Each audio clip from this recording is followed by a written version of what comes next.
G'day guys, Josh Huggett here from Huggett Media, and welcome to Talk, a weekly segment where we talk about all things wedding photographer, all things wedding photography, where I, a wedding photographer, answer your questions that you've asked in the Facebook group or in the Patreon. So make sure you join one of those because they're fun to be a part of. Patreon's great. Love it. We roast people's businesses every week. So this one is all about backups. It's come from YouTube actually, Morsa PT. Do you back up RAWs or only the edited files? How long do you hold your files? Should the client pay for this as an extra service? And all of this other sort of stuff. So I have every single photo ever that we've ever taken. I just keep buying more stuff. So I started originally on an old hard drive. It was super slow. You had to plug it into the wall to use it. I reckon I've still got it.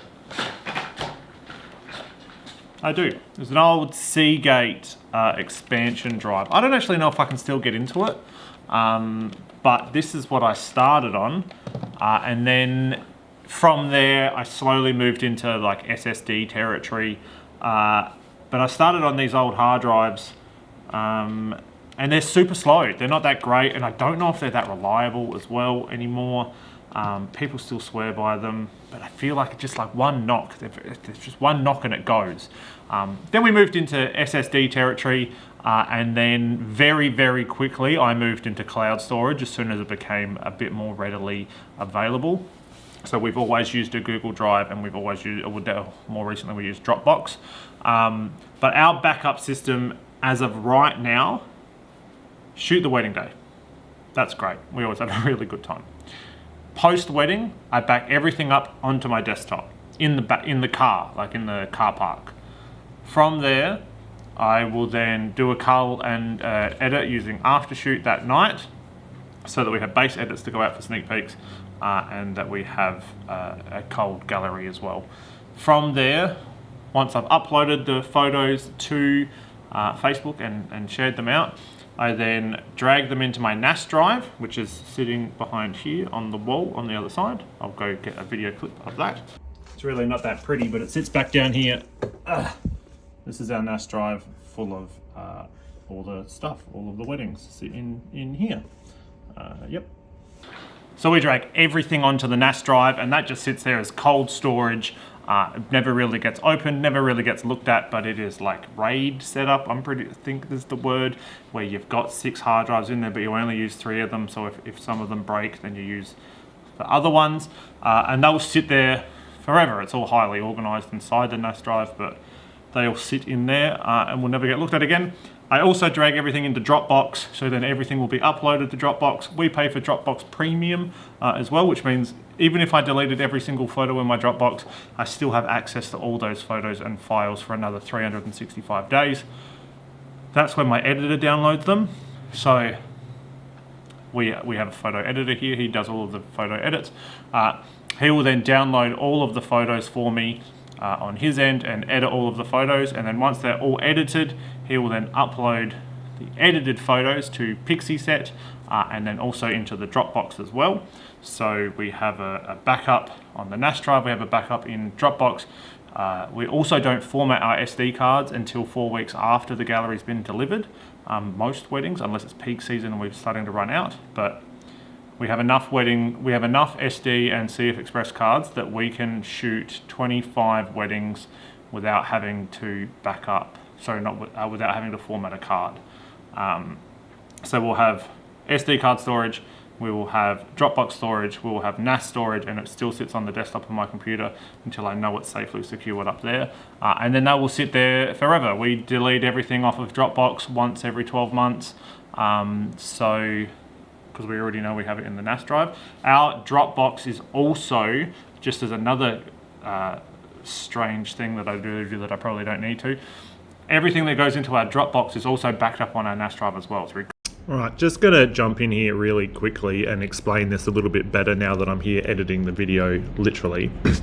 This is our NAS, so I can access our NAS here.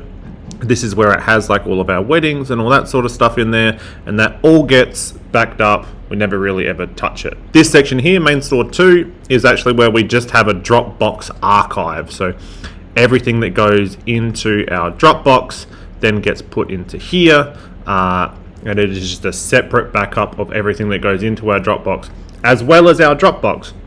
So we have a Dropbox where we put all of our weddings, so like 2024, we go through by month and they are all in here. So like March, we had all these weddings, and then everything just stays in here, photos, raw, video, all the video footage, all that sort of stuff. And that's how we access and organize everything, shooting 120 weddings a year, all in here. Cool. All right, back to the video. Cloud sync. So if we make any changes in the Dropbox, it will put it into the NAS drive. So we actually have 2 copies on the NAS drive. Probably don't need to, but we do. Now, post all of this, we keep all of our raw files on that NAS drive. Probably don't need to, could save myself a lot of money if I didn't. However, we still do that and we still have them all there. The edited photos will remain on Pixieset for as long as physically possible. I think we've still got weddings up there from 2020.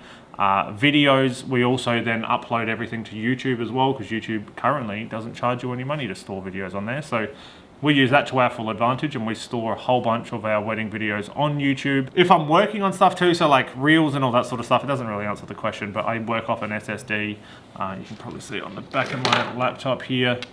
I've got 4 little dots of Velcro, and I have it Velcroed onto the back of my computer so that I can bring it with me, and I just plug it in. See, let's just make sure I've answered all these questions. Do you back up RAWs or only the edited files? We back up both, and we keep them both forever.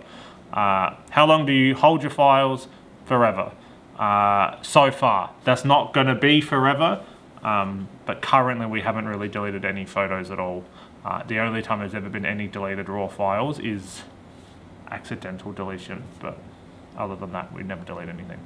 Should the client pay for this as an extra service? In my contract, I have that we store everything for 12 months. That means, so everything online for 6 months, everything offline for 12 months.